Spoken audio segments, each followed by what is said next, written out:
in every Monday and Friday. Okay, and on that note, we say good afternoon to Adina Bellot Valentine for Domlec's progress updates. Good afternoon, Adina. Kim, that's that when you say my name, it sounds so nice coming from your mouth. Thank you so much. Good afternoon to you, Kimara, Ito. Good afternoon to the listeners of Carry FM. Voice of Life Radio is expected to be on, and we will be recorded and played on DA Vibes and on Q95 at 12:30. Good afternoon to Dave Stamp, and welcome to another of our updates as we seek to keep you abreast with the current situation as it relates to our generation capacity. Today, my guest is Dave Stamp. Dave Stamp is our COO, our Chief Operations Officer, who oversees the generation as well as the engineering, transmission, and distribution department. Good afternoon to you, Dave Stamp. How are you? Good afternoon to you, Adina. Good afternoon to the listeners and the customers, the valued customers of Domlec. How are you doing? Yes, we're fine. We're coping. We're under the current situation, but we're doing fine. We're pushing along and we're motivated and focused. All right, great stuff. Okay, so today we want to talk about the scheduling of outages. And tell us, Mr. Stamp, why is there now a need for us to schedule outages? Okay, that is a very good question, Adina. So let me just use today's topic as a reason to show you why we need to schedule outages. So today, based on our system status report, our available generation capacity was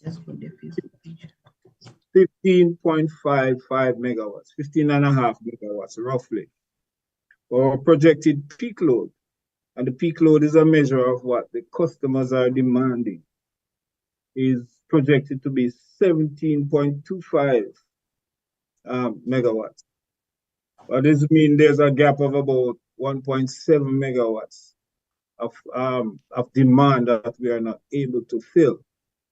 So if we were to attempt to try and fill this demand, then we would have a system collapse. Because the generators are designed that if we try to put more load on them that they are rated or capable of managing, what happens is that they trip off and then you have a cascade and then you have a total blackout. So to avoid that, we have to manage the demand and manage the expectation. Coupled with that, I checked the lake level. It's just 4.61 megawatts. And I know we have had some rains recently, a few days of rain, but that rain was just not enough to bring the lake level up to the required capacity. And when we take the weather report today, we're looking at just a 24% chance of rain based on the forecast so far. So it's not looking good that we can increase that capacity by hydrometer. So because of that shortfall, we have to then schedule outages in order for us to be able to meet the rest of the demand without affecting the system. So that's basically what we have to do. From this, what happens is that the system control, the dispatch center, the leaders there, the supervisor, puts together a load management program. And that load management program, after he has assessed the gap, that load management program is in two phases. First phase is what we call the interruptible agreement phase.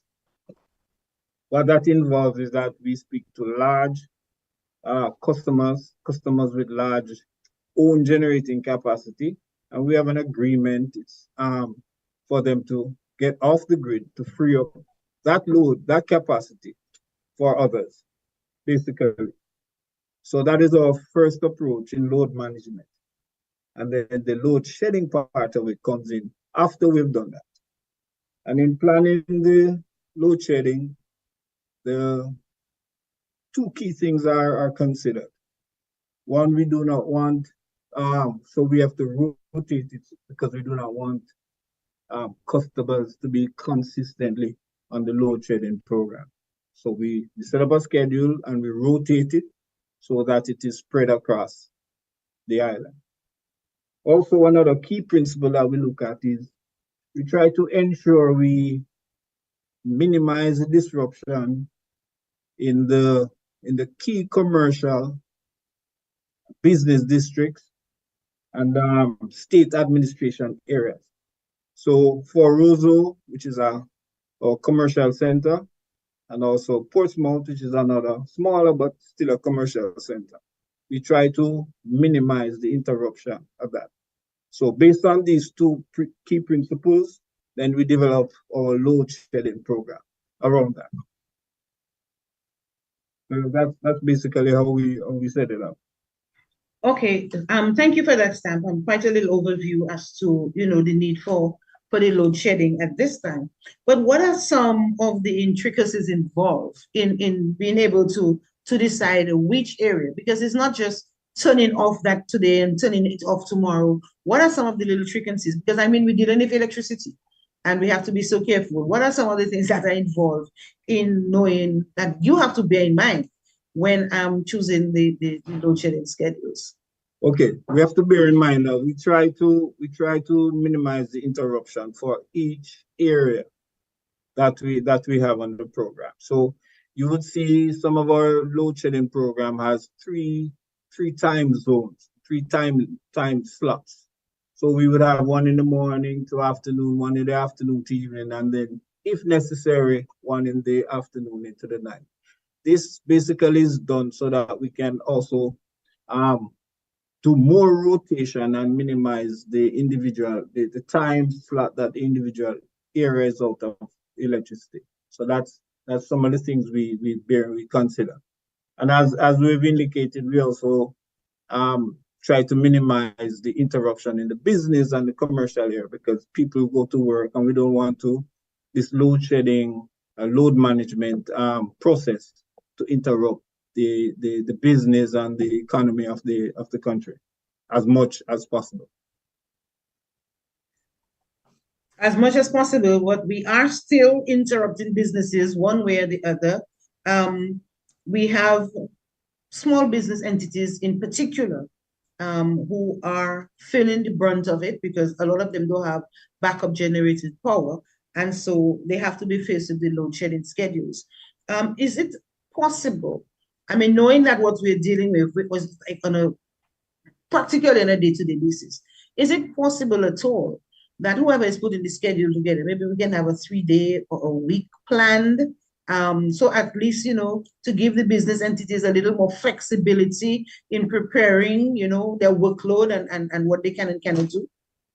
Yes, Adina, that is a very good point that you have raised. And I myself have been approached by a number of small business persons who I know, and they have asked for that. So this is something that we're definitely looking into in order to improve the scheduling so that we can give more advanced notices. There are some businesses who indicate that they can manage around the load interruptions, but there are some critical functions in their business that they definitely need electricity for, and they won't be able to carry out those functions. And if they had more advanced notice in the schedule, they'll be able to manage around that situation until we can climb out of it.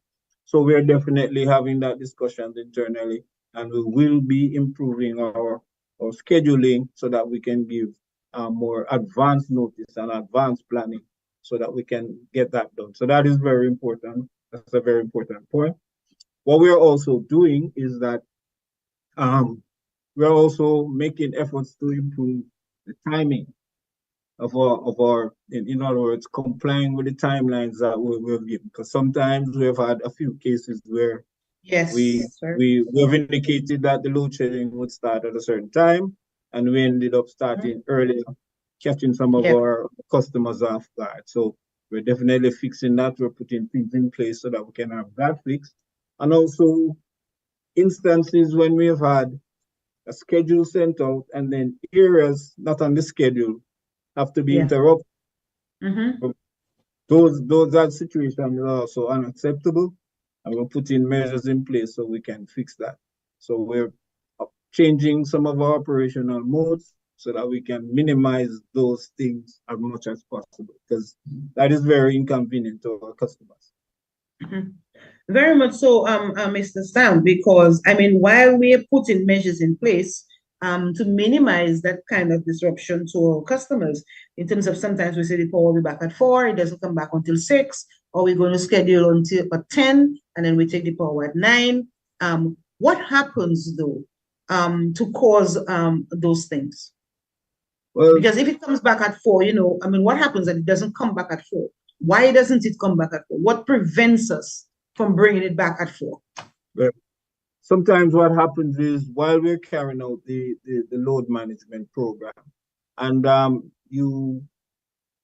some of us will appreciate that during this time, the system is a very weak and vulnerable situation. So some other things might happen while we're carrying out this function that creates and causes us to prolong the load shedding situation. So what we're doing, we're putting things in place so that we can mitigate and prevent those incidents from happening, so that we will either have to include other areas in the load shedding, other areas that are not scheduled to come out, or prolong the time in which we have the customers out. So those are some of our focus activities in putting mitigation plans so that we don't have that. So while we know we have to load shed because of the capacity situation, then we want to ensure that we stick to those plans, stick to those schedules, and so that our customers can plan their activities and plan their life around. Mm-hmm. We have customers, those Stamp, who are saying that some communities are out more than others. Is that a fact? Why is that occurring? If there are some communities that are out more than others, because some say, there's certain communities that I haven't heard their name at all for power interruption. I mean, it's unfair, isn't it? Yeah. There may be some communities that may be less interrupted than others. And the reason for that is that because some communities are where they are on the system, where they are on the lines and the configuration of the system. If we were to interrupt them, it would be detrimental to the system. So based on how our system is designed, there are some system constraints that makes it difficult for us to interrupt some areas very often. So that is a fact. It is just a feature of the system we have, and we just have to live with it.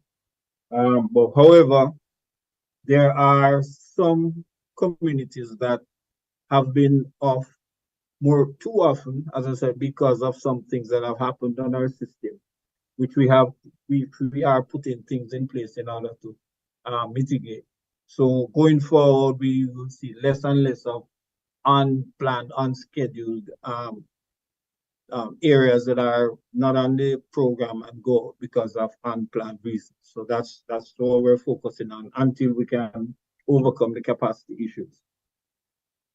All of us should be living in these areas that we can't touch, right? So there's some areas that based on how the system is configured, it will be just difficult for us to take them out on a regular basis because of the effect it will have on the rest of the system. But we are sometimes seeing though, Stamp, like if you drive down to probably, let's say, Massac, at some point in the night, at night or whatever, you will find one part of the community has power and one part doesn't have. How is that possible? What happens? Well, what happens is that depends on what we call the spur lines or the feeders, different feeders. Then you may have two communities or one community that is fed by two different sets of lines.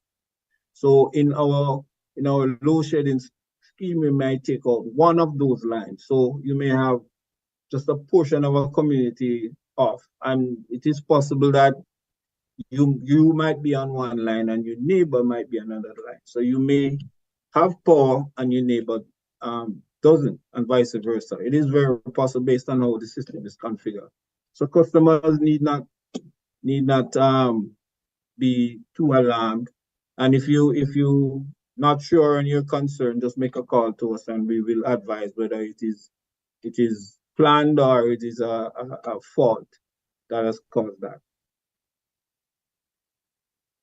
Okay. So I'm speaking of Dave Stamp, and just to recap a few of the things that he has indicated, that we're working to put together a schedule for a longer period, which will give business entities more time in terms of their planning, the distribution of their workload, and stuff like that. So we are hoping and we are working towards that. And of course, one of the other major things that he indicated is that we're working to keep to the schedules that we have as much as possible. There are times when things happen beyond our control. And as I said, sometimes we are scheduled to put you back at 4 o'clock or 3 o'clock, but sometimes we just do not have the capacity. And so we have to wait until we have enough capacity to be able to put you on. We understand the inconveniences that can cause. And so we are working as much as possible to try to stick to our schedule. Stamp, your final words for us as we move forward with this capacity management issues. Yes, there are just a couple of things I just want to add and follow up to what you just said. Sometimes there are things that happen on the system. Some of it may be outside of our control. The weather sometimes affect our system, lightning strikes, etc., and nature, wildlife, and that sort of things, and even public action. Somebody hits a pole, hits a post, that kind of stuff. So these things also affect us and affect our ability to keep to some of our schedules and our timelines that we have, right? But of the things that we are able to control, we will make sure we're going to ensure that we control those and minimize those interruptions and stick to the schedules that we plan. So that is what we're working on and we ensure that. I would like to, before I leave, Adina, give a quick outlook on the coming week. Yeah, sure. The outlook for the coming week is a little bit more optimistic. As the customers would have been aware, we had damage to a New Trafalgar pipeline recently. We are about 95, 97, we're over 90% complete with the repair of that pipeline. And we hope to bring that pipeline back in service in the coming week, early in the coming week, as a matter of fact. And just to advise our customers, that pipeline, when we have maximum hydro capacity, accounts for about over 5 megawatts of generating capacity. So it is a very valuable. We call it the golden pipeline in our hydro system. It's a very valuable pipeline. It needs to be cleared and nurtured. And we expect, though, but with our reduced hydro capacity, we don't think we'll be able to get the maximum out of that. We think maybe an additional, maybe about 1 to 2 megawatts out of that when we put that pipeline in service, because we have already done some temporary measures to get the paddle system in service, which initially the paddle system was out because of the breakage of that pipeline. We have some ongoing works in the river where we're doing a diversion weir to facilitate the paddle station operating in the event that we have to take the Trafalgar station out of service. So the outlook for the coming week looks optimistic. We should see some improvement in terms of our load management program and minimum less interruptions and less frequent and less load shedding with respect to. So that is what we hope to happen. We won't be completely out of the woods, but we should see less and less of that in the week. I wasn't going to go there, but now that you mention it, just quickly though, we have heard comments about the maintenance of those pipelines. Persons are commenting that we don't maintain the lines enough, and that's the reason that we get pipes coming down and all that sort of thing. What is as far as the maintenance of the pipeline, the hydro pipeline is concerned? Is that well on track? Is that something that we keep up?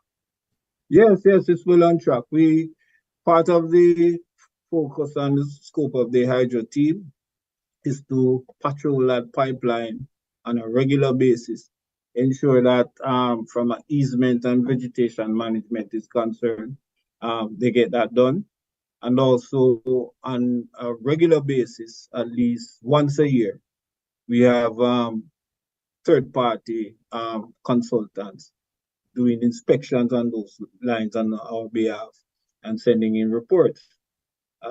So we are in the progress right now of executing some of the recommendations of some of those reports. Right.